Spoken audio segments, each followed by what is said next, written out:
শুভ সন্ধ্যা। In the light of history, ইতিহাসের আলোয় ইউটিউব চ্যানেলে সবাইকে স্বাগত জানাই। আজকের দিনটি অত্যন্ত পবিত্র দিন, ভারতের স্বাধীনতার দিন।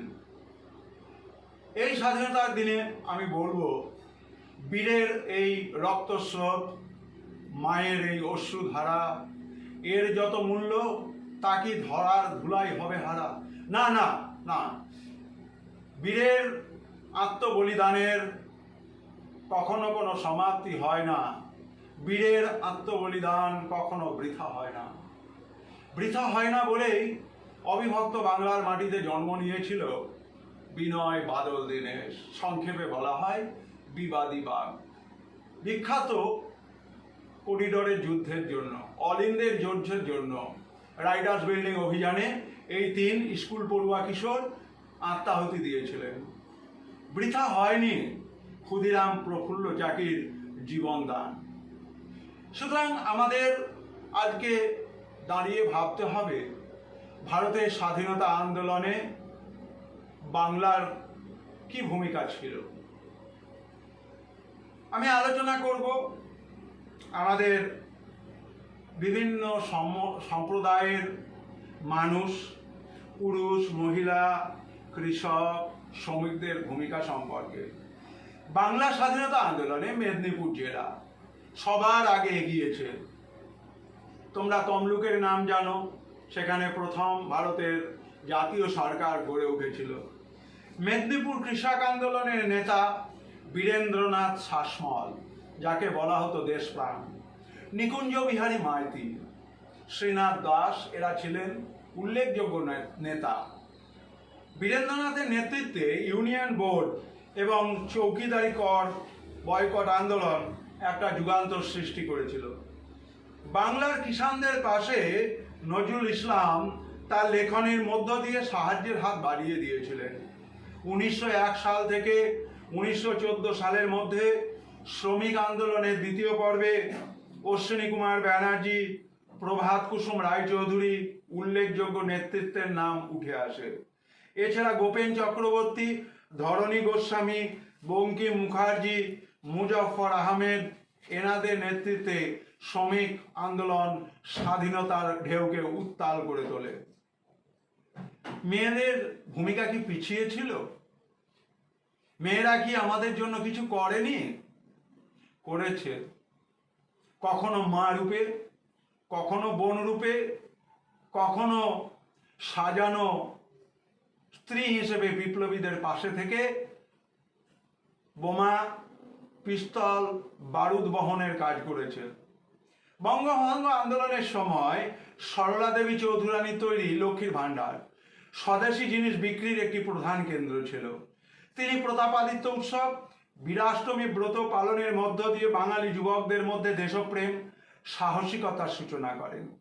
মহিলাদের মধ্যে তিনি তলোয়ার, লাঠি খেলার প্রচলন করেন। অসহযোগ আন্দোলনের সময় বাসন্তী দেবী নারী সত্যাগ্রহ সমিতি, কর্মমন্দির তৈরি করেন। চিত্তরঞ্জন দাসের বোন উর্মিলা দেবী প্রিন্স অফ ওয়েলস কলকাতায় এলে বয়কটের ডাক দেন। ভারত ছাড়ো আন্দোলনে গান্ধী বুড়ি মাতঙ্গিনী হাজরার আত্মবলিদান আজও আমরা স্মরণ করি। বিংশ শতাব্দীতে বীণা দাস, কল্পনা দত্ত, প্রীতিলতা ওয়াদেদার প্রমুখদের আত্মদান বৃথা হয়নি।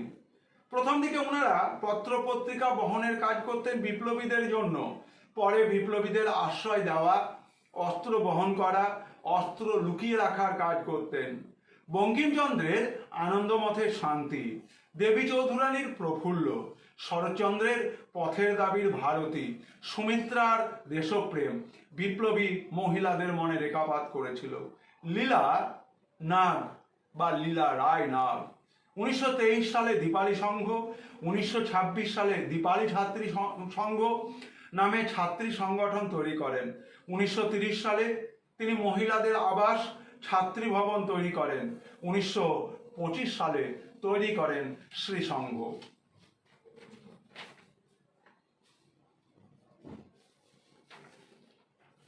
আমাদের স্বাধীনতা আন্দোলনে মহিলাদের পাশাপাশি যে মানুষের ভূমিকা ভুলে যাওয়ার নয়, তিনি হলেন কাজী নজরুল ইসলাম। প্রার্থনা করো যারা কেড়ে খায় ৩৩ কোটির মুখের গ্রাস, আমার রক্ত লেখায় যেন লেখা হয় তাদের সর্বনাশ। বিদ্রোহী কবি কাজী নজরুল ইসলাম ইংরেজদের অত্যাচারের বিরুদ্ধে সক্রিয় রাজনীতিতে এসেছেন, তাই তিনি ইংরেজদের কোপ দৃষ্টিতে পড়েছিলেন। ইংরেজরা শুধু তার রচিত পুস্তক বাজেয়াপ্ত করেই ক্ষান্ত হয়নি, তাকে কারাবন্দি করে অকথ্য অত্যাচার করেছে। তথাপি এই দেশভক্ত কবির লেখনী সুপ্ত হয়নি, তার অকৃত্রিম স্বদেশ অনুরাগ কোনো অবস্থাতেই স্তিমিত হয়নি। কারা রইল কপাট, ভেঙে ফেল কর রেলোপাট, রক্ত জমাট শিকল পূজার পাষাণ বেদী।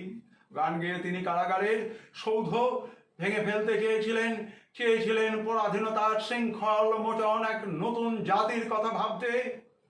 কখনো বা কারা কর্তৃপক্ষের অন্যায় অবিচারের বিরুদ্ধে প্রতিবাদ হিসেবে অনশন করে তিনি মৃত্যুর সঙ্গে সংগ্রাম করেছেন। তিনি তার অমর লেখনের সাহায্যে ঘোষণা করেছেন, আমি সেই দিন হব শান্ত, যেদিন উৎপীড়িতের ক্রন্দন রোল আকাশে বাতাসে ধরিবে না, যবে অত্যাচারীর খর্ব কৃপাণ ভীম রণভূমে রণিবে না। আমি বিদ্রোহীর অনুক্রান্ত, আমি সেই দিন হব শান্ত। কবির কণ্ঠে বাংলার মায়ের দামাল ছেলেরা কামাল পাশার ইতিহাস মনে করেছে। ওই ছুটেছে পাগলা মায়ের দামাল ছেলে কামাল ভাই, অসুরপুরে সব উঠেছে জোশে সামাল সামাল। তাই কামাল পাশা হাজার হাজার তরুণ বাঙালি বিপ্লবীর মনে আগুনের স্ফুলিঙ্গ তৈরি করে দিয়েছিল। এই কামাল পাশা তুরস্কের আধুনিকতার রূপকার, তার অবদানকে কিন্তু আমাদের কাজী নজরুল ইসলাম স্মরণ করেছেন। তার রচিত অগ্নিবীণা, বিষের বাসি, ভাড়ার গান স্বাধীনতা আন্দোলনে প্রচুর প্রেরণা দান করেছে। এই গ্রন্থগুলি বাঙালি তরুণদের মনে নবজাগরণের কল্লোল তুলেছিল। অগ্নিবীণা প্রকাশের পর কবিগুরু তাকে বলেছিলেন, আধারে বাদ অগ্নি সেতু, দুর্দিনের ওই দুর্গশিরে উড়িয়ে দে তোর বিজয় কেতন। মূল্যায়ন করবে, বিপ্লবীদের আত্মবলিদানের মূল্যায়ন করবে। এ বড় কঠিন কাজ। স্বাধীনতা রক্ত রাঙানো পথে বিপ্লবীদের মূল্যায়ন করা সিন্ধুর মধ্যে বিন্দু দর্শন, সিন্ধু থেকে এক বিন্দু জল তুলে নিয়ে আসা। বিনয়, বাদল, দীনেশ, ক্ষুদিরাম, প্রফুল্ল, মাস্টারদা সূর্য সেন, সুরেন বাড়ুজ্যে, সুভাষ বসু, ইনাদের আলোয় আমাদের স্বাধীনতার পথ মসৃণ হয়েছে। আমরা আজাদি কা অমৃত মহোৎসব পেরিয়ে পালন করছি ৭৮তম স্বাধীনতা দিবস। বাংলার এই মহান সন্তানদের স্মৃতিচারণার মধ্য দিয়ে অতীতকে ফিরে দেখা, বলতে ইচ্ছে হয়, হে অতীত কথা কও, কথা কও।